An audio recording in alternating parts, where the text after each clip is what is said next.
Assalamualaikum warahmatullahi wabarakatuh. Waalaikumsalam warahmatullahi wabarakatuh. Nah, gimana kabar hari ini anak-anakku? Baik. Alhamdulillah. Baik ya, tetap semangat, sudah cantik-cantik ya. Terima kasih anak-anak sudah mengikuti kegiatan pelayanan bimbingan klasikal secara daring melalui Zoom. Baik anak-anak, sebelum kita melanjutkan pada kegiatan selanjutnya, alangkah lebih baik kita berdoa dulu supaya kegiatan ini berjalan dengan lancar. Mungkin Julia, silahkan dipimpin doa. Sebelum memulai kegiatan kita berdoa, menurut agama dan kepercayaan masing-masing, berdoa mulai. Berdoa selesai. Ya, terima kasih Julia. Mudah-mudahan kegiatan ini berjalan dengan lancar sampai akhir.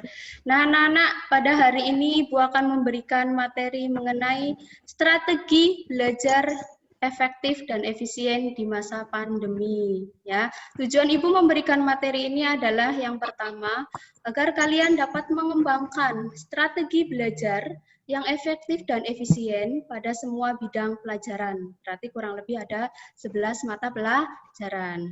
Tujuan yang kedua yaitu agar kalian dapat menyimpulkan apa sih belajar itu. Kemudian yang ketiga, agar kalian bisa menganalisis faktor-faktor yang mempengaruhi prestasi belajar. Dan yang keempat adalah agar kalian bisa membuat mind mapping strategi belajar yang efektif dan efisien. Sudah siapkah kalian mengikuti kegiatan hari ini?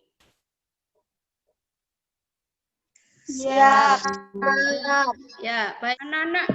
Belajar merupakan aktivitas rutin bagi mereka yang masih menyandang status sebagai seorang pelajar. Meskipun belajar itu harus dilakukan sepanjang hayat oleh siapa saja. Siapa yang ingin pintar? Saya, Bu. Ya, semuanya ingin pintar. Siapa yang ingin naik kelas? Saya, Bu. Iya. Siapa yang ingin dapat peringkat? Saya, Bu. Nah, semuanya pengen pintar, semuanya pengen dapat peringkat, kemudian semuanya ingin naik kelas. Tetapi pertanyaannya adalah, anak-anakku, sudahkah kalian belajar?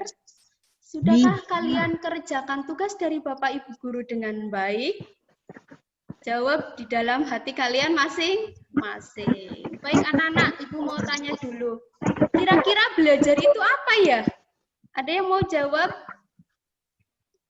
Saya, Bu. Ya, Dea Ninda. Proses kegiatan yang dilakukan secara rutin agar mendapat pengetahuan. Ya, bagus sekali jawabannya Dea. Jadi belajar itu betul aktivitas yang harus aktif. Anak-anak kita pembelajaran sekarang itu, apalagi kalian belajar di rumah, berarti kalian yang harus lebih aktif. Kalau tidak tahu, silahkan hubungi Bapak Ibu Guru melalui grup yang kalian miliki, sehingga apa? Kalian bisa mendapat pengetahuan yang lebih banyak. Baik, selanjutnya. Ada dua faktor yang mempengaruhi prestasi belajar. Di antaranya, satu faktor internal dan dua faktor eksternal. Apa saja sih yang termasuk dalam faktor internal? Yang pertama adalah faktor fisik dan yang kedua adalah faktor psikis. Yang kedua faktor eksternal. Ini ada tiga. Yang pertama adalah lingkungan keluarga, lingkungan sekolah, dan lingkungan masyarakat. Strategi belajar efektif dan efisien. Yang pertama yaitu siapkan HP Android atau komputer atau laptop dan kuota internet. Kalau punya HP tapi kuotanya tidak ada, bagaimana anak-anak? Tentunya tidak akan bisa menerima tugas dari Bapak Ibu Guru atau mengikuti kegiatan Zoom seperti ini ya, karena tidak ada kuota internet. Oleh karena itu siapkan sarana dan prasarana yang mendukung dalam kegiatan pembelajaran daring di rumah. Yang kedua adalah atur waktu belajar ya dengan membuat daftar tugas yang harus dikerjakan. Ada yang bertanya? Saya, Bu. Oh iya, Mbak Putri, silahkan. Saya, Gimana, Bu. Mbak Putri? Ya. Bu, saya sering lupa kalau belajar. Bagaimana solusinya? Wah ya, bagus sekali Mbak Putri sering lupa dalam belajar. Bagaimana solusinya? Padahal tadi Mbak Putri kadangkala belajarnya sudah 3 kali ya, tetapi kadangkala masih sering lupa. Nah, yang harus Mbak Putri lakukan adalah yang pertama,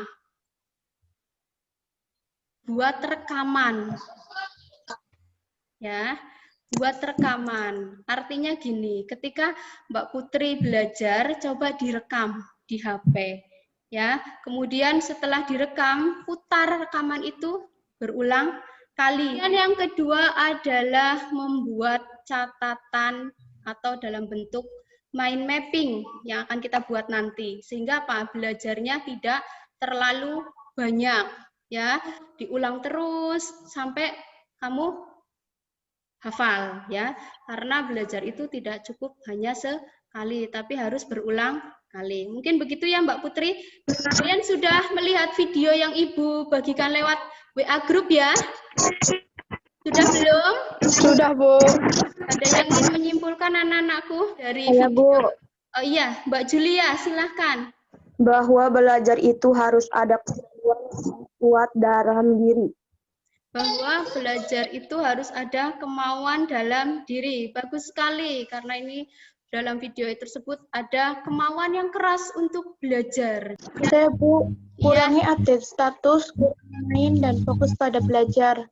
ya, kurangi update status, kurangi keluyuran, dan fokus pada belajar. Baik anak-anak, video tersebut adalah video motivasi yang sangat bagus sekali. Silahkan sediakan ballpoint dan buku. Coba kalian buat strategi belajar yang efektif. Nah, strategi itu nanti akan kalian buat dalam bentuk mind mapping ya. Anak-anakku, Ibu sudah mengirimkan link di WhatsApp grup yaitu mengenai lembar kerja peserta didik yang harus kalian isi karena waktu kita hampir habis. Sekarang Ibu akan memberikan kesimpulan dulu atau kalian mungkin beri kesimpulan pada kegiatan hari ini. Siapa yang akan menyimpulkan kegiatan hari ini?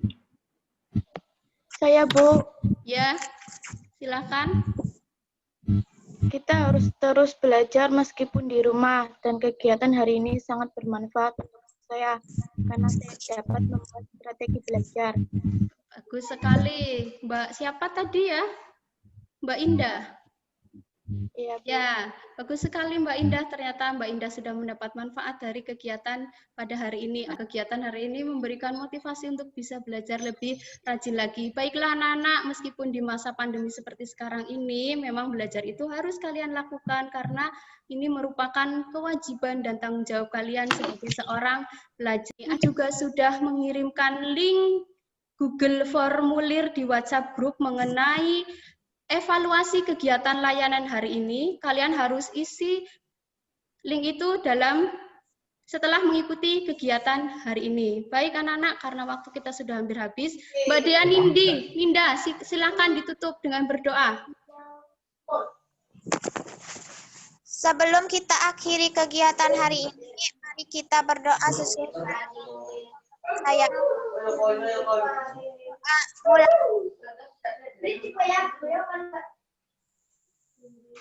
Doa selesai. Ya, baiklah anak-anak, kita akan bertemu lagi pada pertemuan berikutnya dengan materi potensi diri. Tetap semangat dan terus belajar. Terima kasih anak-anakku. Assalamualaikum warahmatullahi wabarakatuh. Waalaikumsalam warahmatullahi wabarakatuh.